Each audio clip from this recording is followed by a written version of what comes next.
Baik, kita lanjutkan. Jika video sebelumnya kita memahami bagaimana dan beda intervensi medis dan intervensi keperawatan, di sini kita mengulang lagi, mereview lagi terkait dengan intervensi keperawatan atau pembuatan rencana keperawatan, namun harus berdasarkan pemikiran kritis yang dimiliki oleh seorang perawat. Lalu bagaimana sih berpikir kritis dalam pembuatan rencana keperawatan? Mari kita simak video ini. Tujuan pembelajaran pada video ini yaitu kita akan mengetahui konsep berpikir kritis dalam pembuatan rencana keperawatan. Konsepnya begini. Oke. Dalam melakukan perencanaan keperawatan, ya setelah dilaksanakannya pengkajian atau asesmen dan timbul beberapa diagnosis keperawatan yang telah ditegakkan, kita harus mempunyai kemampuan berpikir kritis untuk memprioritaskan diagnosis keperawatan. Ya, pada video-video sebelumnya kita sudah berbicara mengenai pentingnya memprioritaskan diagnosis keperawatan. Mengapa demikian? Karena tidak semua dan serempak diagnosis keperawatan bisa kita selesaikan secara bersama-sama. Sehingga perlu berpikir kritis terkait dengan mana yang menjadi prioritas diagnosis keperawatan. Oke. Kemudian setelah kita memprioritaskan, maka akan muncul urutan 1, 2, 3 sampai sekian tentang diagnosis keperawatan yang ada. Kemudian kita satu persatu akan menentukan tujuan atau luaran yang kita tetapkan. Ya. Dari beberapa tujuan yang kita tetapkan tadi, kita akan menentukan hasil yang diharapkan atau kriteria yang menjelaskan tujuan tersebut akan tercapai. Itu yang akan kita tetapkan.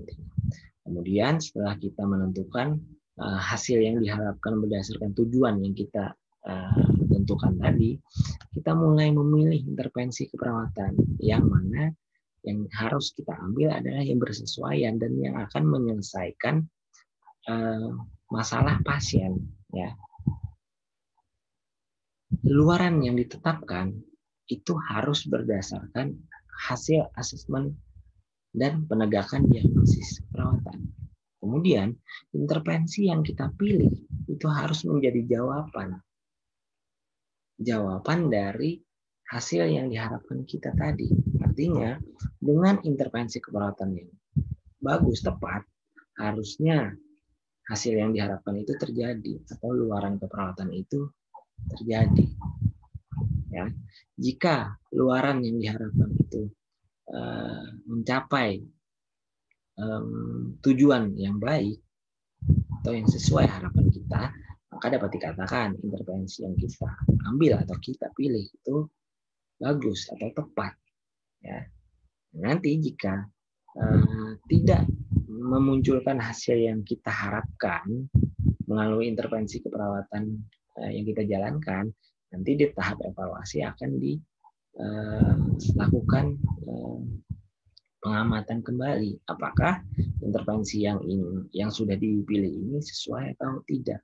Bisa saja nanti dilakukan revisi intervensi jika hasil yang diharapkan tidak menunjukkan suatu keberhasilan. Baik. Setelah kita memilih intervensi keperawatan dari banyak referensi atau banyak aktivitas yang ada, maka kita mulai menulis intervensi keperawatan tersebut. Ya, menulis intervensi keperawatan dapat diartikan sebagai pendokumentasian dari intervensi perawatan yang kita pilih.